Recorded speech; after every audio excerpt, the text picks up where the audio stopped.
इस प्रकार महाराज से लीला हुई। आचार्य श्री सुखदेव कहते राजन, नारद जी को जब पता चला कि भगवान की उम्र 11 वर्ष 52 दिन हो गई, तो देखे भगवान कर क्या रहे हैं पता ही नहीं चल रहा। सीधे कंस के पास आए, कंस के पास आकर के समझाने लगे कंस को। बोले रे कंस, बोले देव ऋषि आप प्रणाम, आइए स्वागत है आपका। बोले आयुष्मान भगवान, ठीक है ना। कंस में क्या देख रहा, तुम्हारा बैरी कृष्ण वसुदेव का पुत्र कृष्ण बलराम अभी तक जीवित है और 11 वर्ष 52 दिन हो गए। मैं कुछ नहीं जानता, परसों तक मुझे समाचार मिल जाना चाहिए कि कंस ने कृष्ण और बलराम की हत्या कर दी। ऐसा भड़काने लगे। बोले महाराज आप ही कृपा होगी तो है जाएगा, लेकिन मैं बहुत बहुत राक्षस भेजता हूँ कृष्ण को मारने के लिए, लेकिन समाचार मिलता है कि कृष्ण ने उल्टा मार दिया उनको।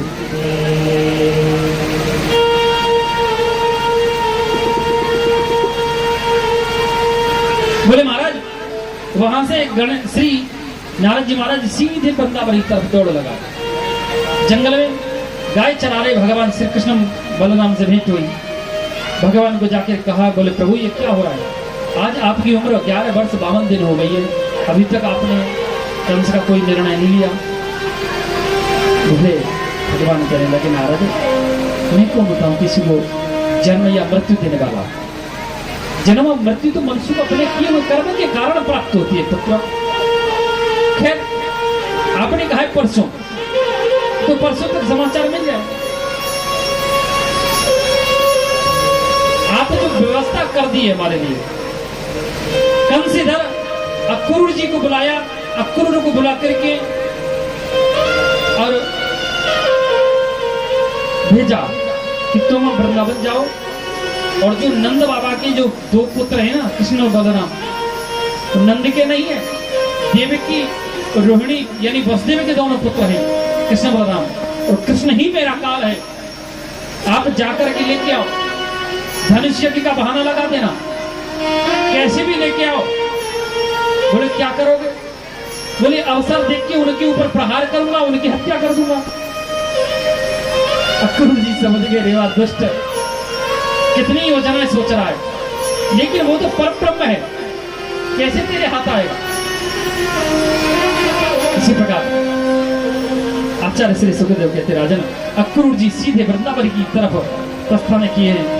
वृंदावन के बाहर में जंगल में भगवान कृष्ण बलराम से भेंट हो गई। चाचा आ गए, चाचा आगे कह गए भगवान कृष्ण बलराम प्रणाम किए, और कान में अक्रूर जी को भगवान कृष्ण कहें, बोले चाचा आप यहाँ क्यों आए हैं, मैं जानता हूँ कंस ने जो हमें बुलाया है वो किस लिए बुलाया है, ये बात मैं जानता हूँ, लेकिन यहाँ किसी को मत बताना। अगर किसी को पता चला कि आप हमें इसी कारण से लेने आए तो सब आपकी हत्या कर देंगे।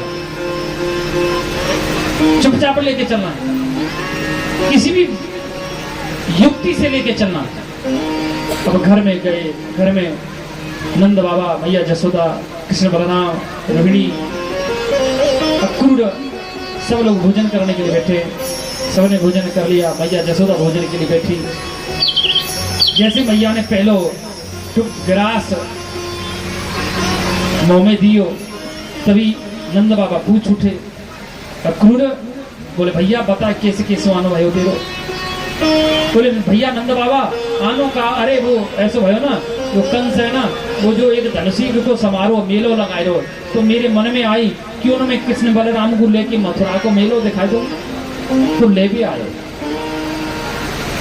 इतना सुनते ही मैया यशोदा ने हाथ से रोटी को टुकड़ा गिर गया, दौड़ के भगवान कृष्ण बलराम को अपनी गोदी में भर लियो। बोले अक्रूर ये कहने से पहले तेरी जिब्या क्यों नहीं कट गई कि राम कृष्ण दो मेरी आँखी, राम और कृष्ण दोनों में नेत्र हैं।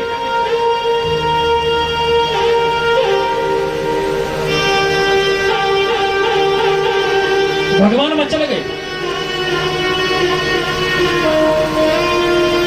बोले मैया तू कहीं नहीं जाने देती हमको, हम जाएंगे, कल जाएंगे, परसों रहेंगे, पहले दिन आ जाएंगे,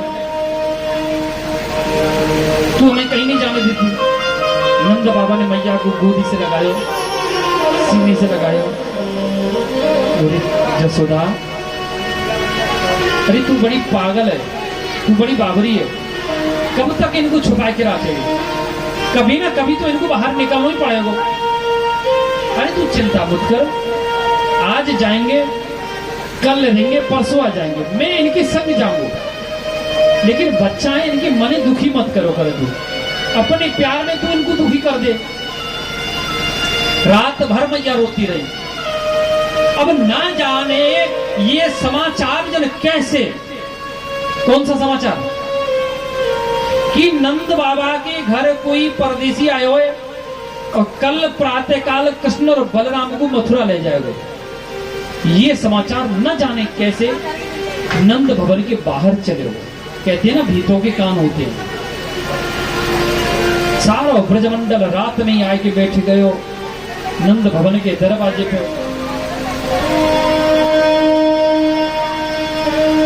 प्रातः काल भयो ब्रह्म मुहूर्त में पूर्वी दरवाजो खुलो। पहले रथ में नंद बाबा और अक्रूर जी महाराज विराजमान होकर के निकल गए। दूसरे रथ में श्री बलराम, मधुमंगल, श्रीदामा, धनसुका, मनसुका, आओ बिडाओ अनेक अनेक ग्वाल वाल चढ़ करके निकल गए। तीसरे रथ में स्वयं द्वारिकानाथ भगवान कृष्ण विराजमान है। जैसे रथ आगे चलो, समस्त गोपी, ग्वाल, स्त्री, बाल, वृद्ध सब लेट गए। बोले कन्हैया, तेरे ये विचार करके इसलिए हो कि हम चले जाओ, हम तो चले जाने देंगे, हम तो उसे ये नहीं कह रहे तू मत जावे, तू जावे भले चले जा, क्योंकि तेरे जाने के कारण हम लोग जिंदा नहीं रहेंगे, हम लोग मर जाएंगे। उससे पहले तो ऐसा कर, अपना रथ हमारे शरीर के ऊपर से निकाल, ताकि तेरे रथ के नीचे कुचल के हमारे प्राण निकल जाए, तो तुम निष्कंटक जा सके। चलो जाओ। भगवान सांत्वना दिए। देवियों, मैं आज जा रहा हूँ, कल रहूंगा, परसों आ जाऊंगा, मैं तुम्हारी सौगंध खा रहा हूँ, आप चिंता मत करो, मैं परसों आ जाऊंगा। एक एक करके भगवान सबको हटाएं। थोड़ा सा आगे बढ़े।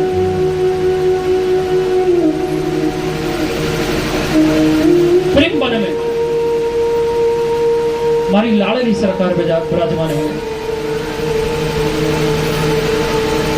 जैसे भगवान लाडली जी को दर्शन किए, राधा रानी को दर्शन किए, लाडली जी की आंख से आंसू का बूंद गिरने लगा। भगवान अपने हाथ में आंसू बूंद लिए, अपने मुंह में पिए, जिह्वा से आंसू चाट गए। बोले लाडली, आप मेरे विरह में, अगर आप मेरे विरह में रोएंगी तो आपका एक भी आंसू अगर पृथ्वी को स्पर्श करेगा तो संपूर्ण पृथ्वी में जल ही जल हो जाएगा। संपूर्ण चराचर जगत आपकी असुर धारा में बह जाएगा, डूब जाएगा। इसलिए आप मेरे विरह में रोना नहीं, आपको मेरी सौगंध है। कह करके भगवान आगे चले। बोले सब ये तो बताओ आओगे कब? बोले देवी, आज जा रहा हूं, कल रहूंगा, परसों आ जाऊंगा। भगवान रथ में बढ़ करके प्रेम मन से आगे जब बढ़े, पीछे से देखा कि मैया जसोदा दौड़ती आ रही है और सारे ब्रजवासी को गाली दे रही। बजवारे मर जाओ दारी के, कोई ना ऐसो सब मर गए, कोई ऐसो ना जो आगू रोक सके, कोई ना ऐसो बता सके आगू कि तेरे बगैर तेरी मैया मर जाएगी।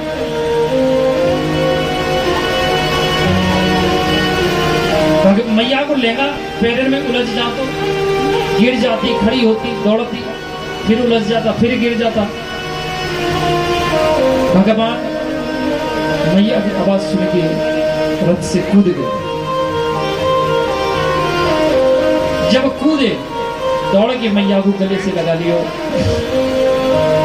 बोले मैया तेरे कर्ज से कभी मैं मुक्त नहीं हो सकता।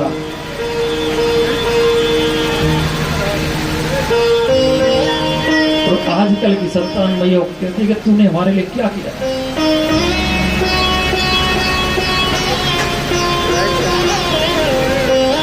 प्यारे, पिता को आग लगा करके पितृ से बच्चा मुक्त हो जाता है, पृथ्वी के कर्ज से पौधा लगा करके मुक्त हो जाता है, देवताओं के ऋण से पूजन करके अर्घ दे करके तर्पण करके मुक्त हो जाता है।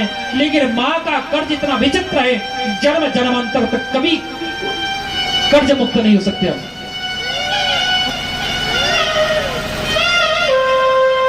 कभी ऋण नहीं हो सकते।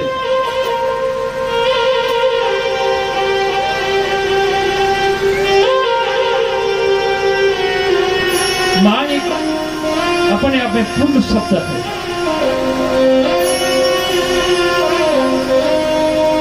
संसार में भाई मिलेगा, पिता मिलेगा, मित्र मिलेगा, पत्नी भी मिलेगी, लेकिन प्यारे अगर मां चलेगी ना कभी नहीं मिलेगी। मां एक अनमोल रत्न है।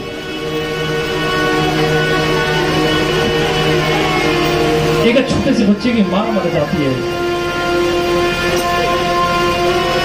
उसका पिता दूसरी शादी करता है, उसको बोलता है कि बेटा आप अपनी नई माता के साथ प्रसन्न रहना।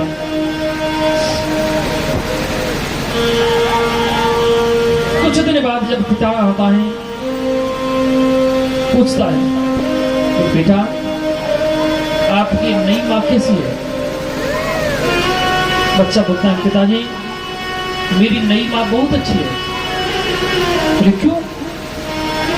पहली माता में क्या खून था? बोले पहली माता में ये था कि जब भोजन का समय आता तो लकड़ी लेके मुझे मारने के लिए दौड़ती थी। अगर मैं दोस्तों के साथ खेलता तो मुझे मारती थी। बोले चल तेरी पिटाई करूंगी, पहले भोजन करो, पढ़ाई करो, उसके बाद खेलना। और नई मां मेरी बहुत अच्छी है, सुबह मुझे पैसा देती है और कहती है बेटा स्कूल मत जाना, खेलने चले जाओ। भोजन के समय जाता हूँ पैसा देती है, बोले बेटा भोजन अभी बना नहीं है, बाद में आ जाना। वो मेरी पहली माँ की तरह नहीं है, लकड़ी लेके जबरदस्ती बैठा लेके भोजन कराती थी मुझे, बैठा लेके। इतना अंतर है पार।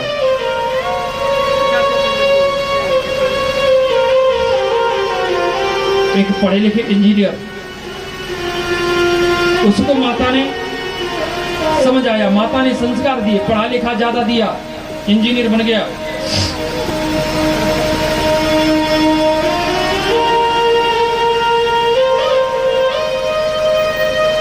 माता ने कहा कि बोले बेटा माता का कर्ज एक सबसे विचित्र कर्ज है, वो कर्ज से व्यक्ति ऋणी नहीं हो सकता। बोले माता ने जन्म दिया, पालन पोषण किया, ये माता का फर्ज था, धर्म था, कोई विशेष तो किया नहीं, सब मां करती। इसमें कर्ज कैसा? बोले मैया देख तेरे कर्ज कर्ज कर्ज की बात सुन करके मैं परेशान हो गया हूँ, ऐसा कर आज तू एक दिन कर्ज चुक ले, बता क्या चाहिए कर्ज में, लेकिन कल को ये मत कहना कि मैया को कर्ज। बोली तो ऐसा कर आज रात तुम मेरे कमरे में सोएगा। बोले ठीक है। दो खाट बिछाई, एक अपनी मैया के लिए एक अपने लिए। मैया को तो नींद नहीं आ रही, मैया ने देखो कि अब मेरा छोरा सूरो नींद की आगोश में जा रहा है। जैसी नींद में जा रहा है तो मैया चिल्ला बोली लाला रे। बोले हाँ प्यास लग रही है।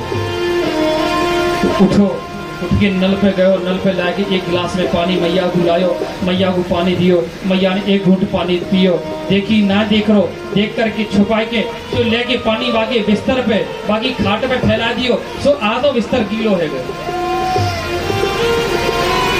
आधो बिस्तर। थोड़ी देर बाद चिल्ला पड़ो, अरे मैया तेने क्या करे, तेरी मती मारी गई, तेरी बुद्धि भ्रष्ट रह गई है, हैं? देख मेरा बिस्तर गीलो कर दिया, अब मैं कैसे सोऊं? बोली लाला गलती है, तो जो शेष भाग सूखा था उसी में सो गया। देख मैया ने देखो कि नींद में फिर जा रहा, फिर मैया ने आवाज लगा दी, लाला रे छोरा प्यास लग रही है। फिर उठो, नल पे गयो, गिलास में पानी लायो, फिर भरियो, फिर मैया को दियो, मैया ने एक घूंट पियो, बाकी पानी फिर लेके फैला दियो।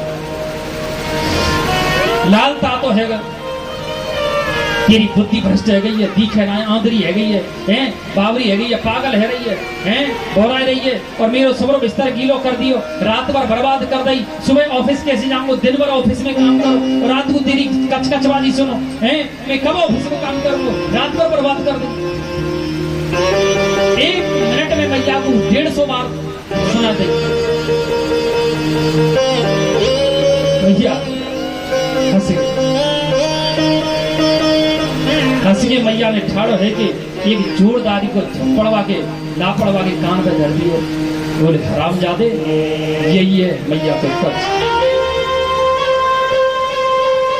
एक रात, सिर्फ एक रात अगर तेरी नींद खराब है गई, तेरा बिस्तर गीलो है गयो, मैंने तू सोने नहीं दियो तो मैं बर्बाद कर दियो तू।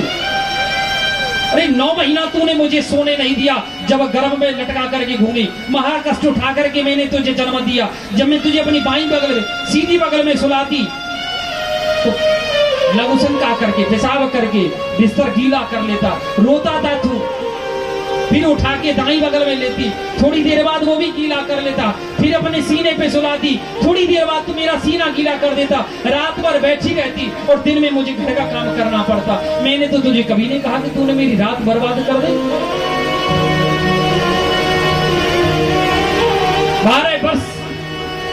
12 वर्ष तक मैंने तेरी सेवा करी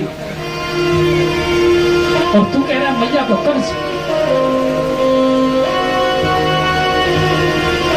प्यारे, अपने आप को कष्ट दे लेना, विशेषकर मैं माताओं से बहुत प्रार्थना करूंगा, अपने पतियों को समझो।